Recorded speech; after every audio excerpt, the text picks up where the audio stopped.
Welcome back to Tectonic with Munzir. और आज हम बात करेंगे एक नए स्मार्टफोन की जो रिसेंटली इंडिया में लॉन्च हुआ है। गूगल ने पिक्सल 10a इंडिया में लॉन्च किया था। इसके बारे में मैं रेडिट पे पढ़ रहा था, इस फ़ोन के बारे में एक्चुअली जानने की कोशिश कर रहा था कि इस फ़ोन को लेकर के दुनिया भर में लोग क्या सोच रहे हैं। तो सबसे पहले बात कर लेते हैं कि इसके डिज़ाइन की। तो डिज़ाइन को लेकर के मुझे पर्सनली ये बहुत एक वेलकम चेंज लगा पिक्सल 9a के बनिस्बत, क्योंकि पिक्सल 9a में जो आपको कैमरा मिलता था वो बिल्कुल बॉडी के अंदर ही नहीं था, वो मतलब बाहर की तरफ था, एक कैमरा बम्प देखने को मिलता था। तो ये one of the best feature of pixel 10a I can say कि ये इनका कैमरा का जो प्लेसमेंट है वो है एक क्यूटनेस कह सकते हैं, तो उस तरह का फ़ोन लगता है। यहाँ पर लिखा है मेड इन वियतनाम, तो मैं वेट कर रहा हूँ कि मेड इन इंडिया यहाँ पे कब लिखा हुआ होगा, बट अभी के लिए मेड इन वियतनाम का फ़ोन है।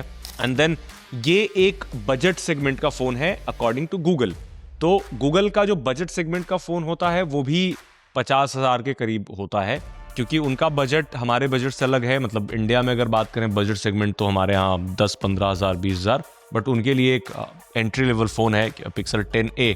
पिक्सल 9a में जो प्रोसेसर दिया गया था सेम प्रोसेसर आपको पिक्सल 10a में भी यानी इस फ़ोन में भी देखने को मिल रहा है। बाकी स्क्रीन साइज एंड ऑल, अभी 2026 में हम जी रहे हैं एंड एक बेजल लेस फ़ोन पिछले 8-9 सालों से इतने पॉपुलर हो रहे हैं, धीरे धीरे बेजल जा रहे हैं, बट स्टिल आप इस फ़ोन पे ना अच्छा खासा बॉर्डर नोटिस कर पा रहे होंगे, बिकॉज यस बॉर्डर है। मतलब बिल्कुल आप इसे बेजल लेस डिस्प्ले नहीं कह सकते। POLED डिस्प्ले इसमें दिया गया है, मतलब आप इसे OLED ही कह लें। OLED डिस्प्ले है 120 हर्ट्ज की, इसमें आपको हाई रिफ्रेश रेट का सपोर्ट भी मिल जाता है। IP68 रेटिंग है यानी वाटर प्रूफ भी फ़ोन है। वायरलेस चार्जिंग का सपोर्ट है, फास्ट चार्जिंग का सपोर्ट भी है, बट फास्ट चार्जिंग अगर आप ओप्पो, वीवो या फिर वन प्लस से कंपेयर करें तो उस हिसाब से उतना ज़्यादा फास्ट चार्ज नहीं होता। फ़ोन पे जब कुछ गेम्स वगैरह आप अगर ओपन करेंगे तो थोड़ा सा फ़ोन ओवरहीट होने लगता है, दैट्स ट्रू। और यही मैं पढ़ रहा था रेडिट पे भी कि कुछ लोगों ने गेम खेलने की कोशिश की तो फ़ोन थोड़ा ओवरहीट होने लगा था। लेकिन 2 चीज़ों के लिए ज़्यादा जाना जाता है pixel phone. Number 1 software, number 2 camera. अब इसे आप नंबर 2 नंबर 1 खुद से कर सकते हैं, बिकॉज कैमरा में माना जाता था पहले कि अनबीटेबल चैम्प है पिक्सल, क्वालिटी बहुत अच्छा देता है, इनका जो कंप्यूटेशनल फोटोग्राफी है वो काफ़ी अच्छा है, और जो प्रोसेसिंग है, इमेज प्रोसेसिंग है, उस पर अच्छा काम करते हैं। ये AI बहुत अच्छे से ब्लेंड करते हैं फोटोग्राफी में। और मैं आपको बता दूं कि AI फीचर्स इसमें मतलब ऐसा नाम की AI फीचर्स नहीं है, बल्कि जो हैं बहुत सारे इनबिल्ट हैं, और आपको हर चीज़ के आउटपुट में वो AI का जो एक तड़का होता है वो आपको देखने को ज़रूर मिलता है। अब कई लोगों की ये भी शिकायत है कि इसमें 8 GB ही रैम है, 16 GB रैम होना चाहिए था, तो 8 GB LPDDR5X रैम दिया गया है। एंड देन आपको ये 2 वेरिएंट में मिल जाता है, 125 एंड 256 गिग्स में, और ऑलमोस्ट 5100 mAh की बैटरी मिल जाती है। अब जैसा कि बताया मैंने आपको IP68 rating and gorilla glass 7i की प्रोटेक्शन मिल जाती है।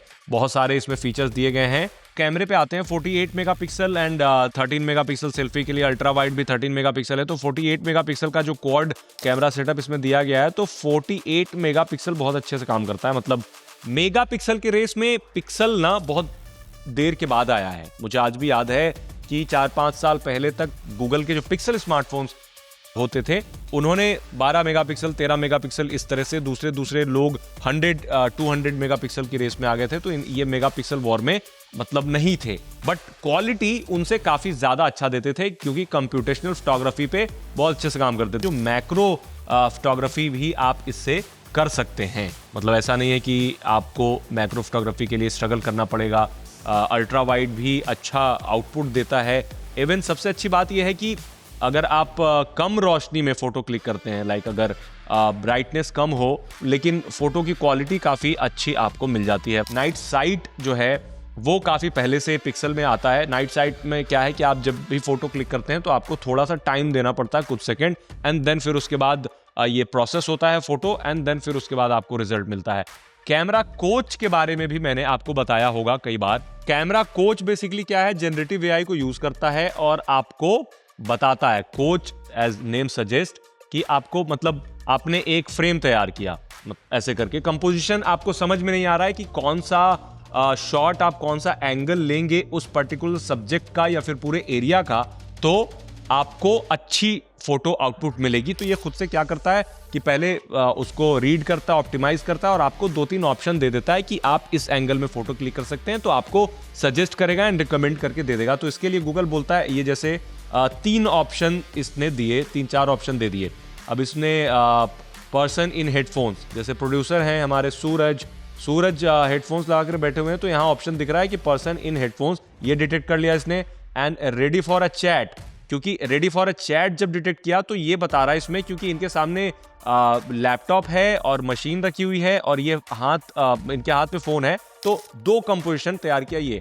And the third is the studio setup, एक ओवरऑल स्टूडियो की इसने बनाई फोटो एंड उसको आपको ये बेसिकली 4 दे दिया। एंड देन एक और ऑप्शन है गेट इंस्पायर्ड, एक्सपेरिमेंटल जेन एआई है, ये और ऑप्शन क्लिक कर सकते हो। तो मैं एक ऑप्शन क्लिक करता हूं, रेडी फॉर चैट। तो रेडी फॉर चैट जैसे मैंने टैप किया तो ये खुद से वो फ्रेम तैयार करके आपको दे दिया, आपको फोन भी मूव करने की जरूरत नहीं पड़ी। So that's the best thing. मतलब जो कई सारे बिगिनर है, अब इसको क्लिक करने का भी है कि आपने नेक्स्ट स्टेप पे टैप किया, फिर नेक्स्ट स्टेप, एंड देन उसमें जो भी है सारी चीज़ों को कैप्चर करके फाइनली पूरा का पूरा फोटो ये कैप्चर कर लेगा and then you will get the perfect result. वो आउटपुट बिल्कुल जो मिलेगा जैसा आपको चाहिए, दिस इज द आउटपुट। तो अब एक बिगिनर है, कोई नाइव है जिसके हाथ में फोन है, तो वो आई एम श्योर कि उसे समझ में नहीं आएगा फोटो कैसे लेना। हो सकता है ज्यादा जूम कर दे, हो सकता है कम जूम कर दे, हो सकता है राइट लेफ्ट टिल्ट कर दे, बट ये इसने परफेक्ट शॉट कैप्चर करा है बिल्कुल जैसा इसने सजेस्ट किया। कैमरा कोच फीचर तो बिल्कुल एक जेम फीचर है, लेकिन इसका एक डाउनसाइड ये है कि जो भी फोटोज है ये गूगल को जाती हैं, लाइक गूगल सेज कि उनको जाती हैं प्रोसेस करने के लिए, बट गूगल ऑल्सो क्लेम्स कि वो बाद में उन्हें डिलीट कर देते हैं। वो गूगल का क्लेम है, गूगल ही जाने कि अपने क्लेम पे कितने खरे उतरते हैं। बहरहाल फोटोज का जो सिस्टम है काफ़ी अच्छा है, सारी चीज़ें बहुत अच्छी हैं इसमें, और मैंने आपको दिखाया ये camera coach feature. And overall मतलब इस सेगमेंट के फोन्स जिस तरीके से फोटोज और वीडियोस बना सकते हैं वो सारे फीचर्स आपको इसमें मिल जाएंगे। लाइक स्टेबलाइजेशन, बेसिक स्टेबलाइजेशन है। दूसरी चीज़ ये है कि ये फ़ोन किसके लिए बना है परफॉर्मेंस वाइज, जैसे कि टेंसर G4 चिपसेट की परफॉर्मेंस ऑलरेडी हमने टेस्ट कर ली है, दूसरे फ़ोन में भी टेस्ट करी है, इसमें भी टेस्ट करी है।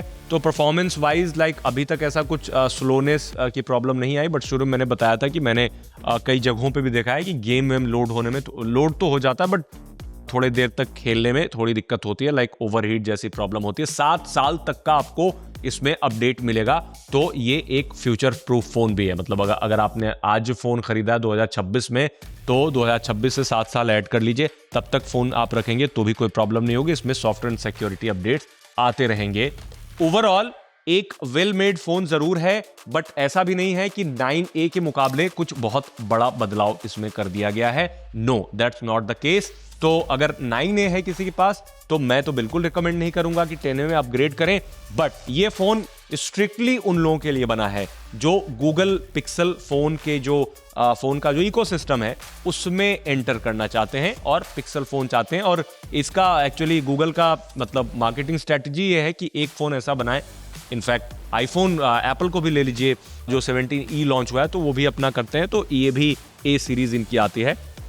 So that's all. आप बताइए अब कमेंट में कि आपको ये फ़ोन कैसा लगा ओवरऑल। बाकी एक लिमिटेशन होती है वीडियो की कि सारी चीज़ें बताई नहीं जा सकती हैं वीडियो में, वरना काफ़ी टाइम टेकिंग हो जाता है वो। तो इसके बारे में और सारी जानकारी अगर आपको पढ़नी होगी तो हम वेबसाइट पर आजतक.in की वेबसाइट पे आप टेक सेक्शन में जाएंगे तो वहाँ बहुत सारी चीज़ें मिलेंगी। तो हो सकता है आपको ऐसा लगे कि बहुत सारी चीज़ें कवर नहीं हुई, तो आप वहाँ जा करके देख सकते हैं।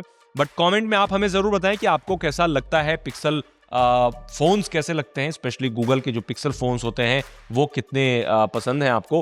क्योंकि एक चीज तो मैं देखता हूं कि अग्रेसिव उतना ज्यादा गूगल शायद अभी भी नहीं हुआ है स्मार्टफोन्स को लेकर के इंडियन मार्केट में, स्पेशली जितना अग्रेसिव एप्पल है। अब इसकी कई सारी वजह हो सकती हैं। एक तो ये हो सकता है कि एप्पल का जो प्राइमरी बिजनेस है, लाइक प्राइमरी पैसा है वो कहीं ना कहीं hardware business like iPhone, MacBook से आता है। लेकिन at the same time Google को आप ले लें तो एज यू ऑल नो कि गूगल का जो बिजनेस मॉडल है, जो रेवेन्यू मॉडल है, वो पूरा एडवर्टीजमेंट का है, सर्च इंजन का है एंड क्लाउड का है, तो बहुत सारी चीज़ों में डील करते हैं। उनका हार्डवेयर सेगमेंट एक ऐसा है जो कि जब से मैं 10 साल से फॉलो कर रहा हूँ, टेक्नोलॉजी को कवर कर रहा हूं, तो तब से मैं हमेशा ये देखता हूं कि कभी कुछ फोन स्किप कर जाते हैं, कभी कुछ वॉच स्किप कर जाते हैं इंडिया में, तो इस तरह की चीजें चलती रहती हैं। बट स्टिल काफी अच्छे फोन गूगल बनाते भी हैं। पिछले कुछ सालों में मैंने देखा था 1-2 साल ऐसे भी आए थे जब गूगल हार्डवेयर पे उतना अच्छा काम नहीं कर रहा था। बट फॉर नाउ अभी ऐसी कोई दिक्कत नहीं आ रही है हार्डवेयर पे, क्योंकि मैं बीच में आप आजतक.in फॉलो करते होंगे तो मैंने कई सारी स्टोरीज लगाई थी जिसमें बताया था कि गूगल लेटली हार्डवेयर पे उतना अच्छा शायद काम नहीं कर रहा है, या फिर कुछ फोन्स उनके ऐसे निकले हैं जिनमें कुछ प्रॉब्लम्स थी। बट अभी के लिए ऐसा है कि जितना मैंने इसको यूज़ किया है वेल मेड फ़ोन लगा। और अब मैं चाहूँगा कि आप कमेंट में अपना ओपिनियन ज़रूर बताएं, लाइक करें, शेयर करें, सब्सक्राइब करें हमारे चैनल को और ज़्यादा से ज़्यादा लोगों के साथ शेयर करें ये वीडियो, ताकि लोगों को पता चले गूगल के पिक्सल 10a के बारे में। थैंक यू, मिलते हैं नेक्स्ट वीडियो में।